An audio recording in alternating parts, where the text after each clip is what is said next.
اس کتاب کا نام ہے جناب تذکرۃ الرشید. کتاب کا نام کیا ہے جی؟ یہ تذکرۃ الرشید. یہ تذکرۃ الرشید مولوی حسین علی آپ وہاں بچرا جو مرشد علامہ عنایت شاہ بخاری کے، ان کے پیر و مرشد مولوی رشید احمد گنگوئی، ان کا یہ تذکرہ ہے جس کو ان کے خلیفہ مولوی محمد عاشق الہی صاحب نے تصنیف کیا ہے. مولوی اشرف علی صاحب تھانوی کے مشورے شامل ہیں اس کے اندر.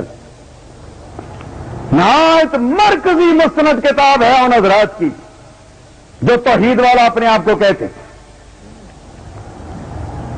لکھا ہے یہاں پر مولوی رشید احمد گنگوئی صاحب کا ایک ملفوظ لکھا ہے کہ مسکرا کر ارشاد فرمایا. کس نے؟ رشید احمد گنگوئی. مسکرا کر ارشاد فرمایا کہ میاں ضامن علی جلال آبادی تو توحید ہی میں غرق تھے. میاں ضامن علی جلال آبادی کس میں؟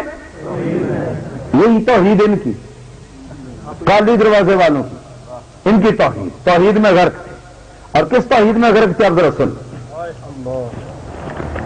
صفحہ نمبر 242 ہے. تذکرۃ الرشید کی جلد دوسری ہے. حوالہ غلط ہو تو 5 لاکھ روپے انعام، نقد انعام.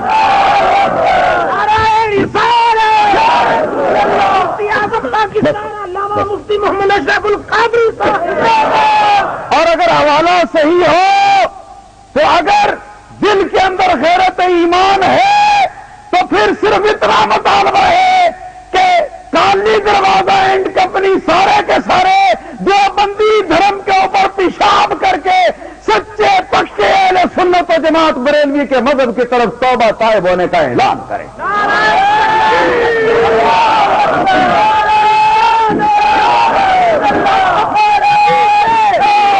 ہم اپنے نبی کے انصار نبی کے رسول نبی کے رسول نبی کے. یہ میاں ضامن علی جلال آبادی علماء دیوبند کے بزرگوں میں سے ایک بزرگ تھے اور پیر تھے.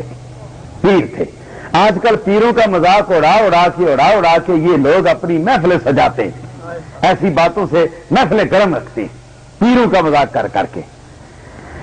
یہ پیر تھے علماء دیوبند کے اکابر میں سے، اور بقول مولوی رشید احمد گنگوئی توحید ہلائی میں غرق تھے.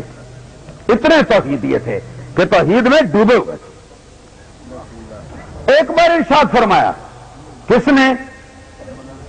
گنگوئی صاحب نے، رشید احمد گنگوئی صاحب نے، کہ ضامن علی جلال آبادی کی، میاں جی ضامن علی جلال آبادی کی، پوری توجہ، جلال آبادی کی سہارنپور میں بہت رنڈیاں مرید تھیں.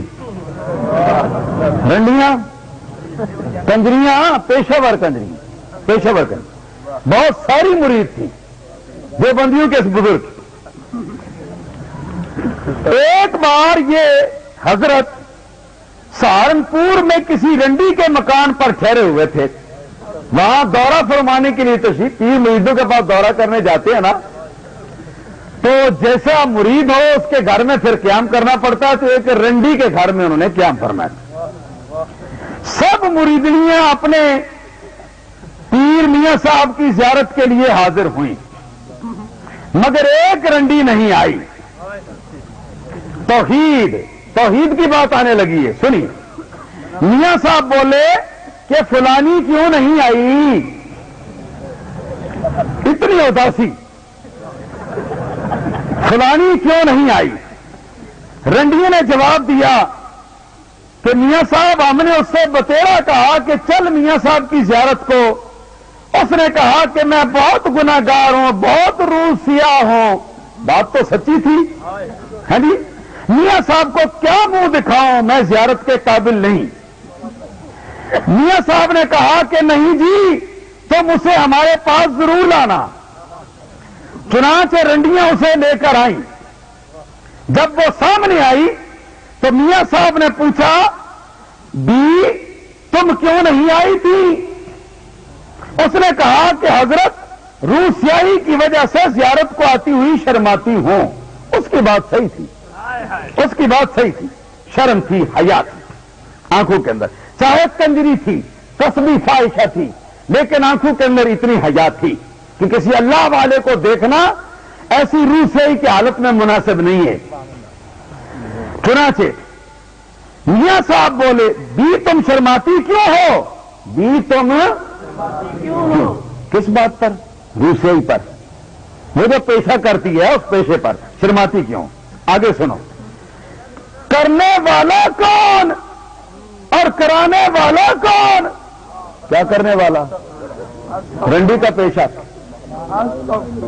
کرنے والا کون اور کرانے والا کون؟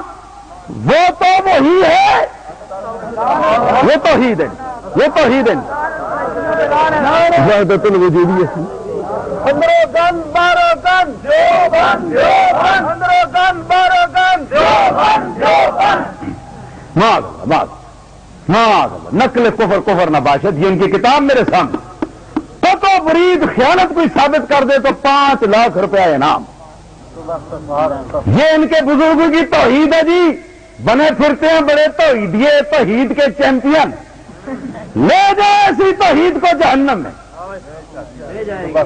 معاذ اللہ۔ دیوبندی پیر نے کیا کہا کہ بھی تم شرماتی کیوں ہو؟ یعنی اپنی روح سیاہیوں سے، رنڈے پن کے کرتوتوں سے۔ کرنے والا کون کرانے والا کون؟ وہ تو وہی ہے۔ مطلب ہے پھر تمہیں شرم کرنے کی کیا ضرورت ہے؟ رنڈی یہ سن کر آگ ہو گئی اور خفا ہو کر کہا لا حول ولا قوت، اگرچہ میں روح سیاہ اور گناہگار ہوں مگر ایسے پیر کے منہ پر پیشاب بھی نہیں کرتی۔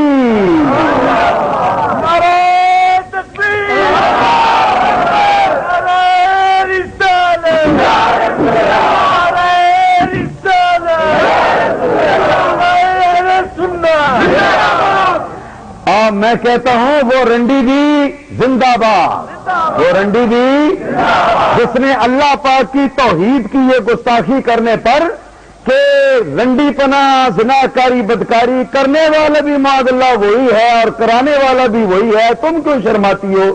معاذ اللہ ایسی بات کہنے والے پیر کے منہ پر پیشاب کرنا اس نے اپنے پیشاب کی بے ادبی سمجھا۔ دیوبندی پیر کے منہ پر پیشاب کرنا اپنے پیشاب کے لیے بے ادبی کا باعث سمجھا۔ ان سے تو وہ رنڈی اچھی تھی، یہ ہے جناب والا، یہ توحیدیت۔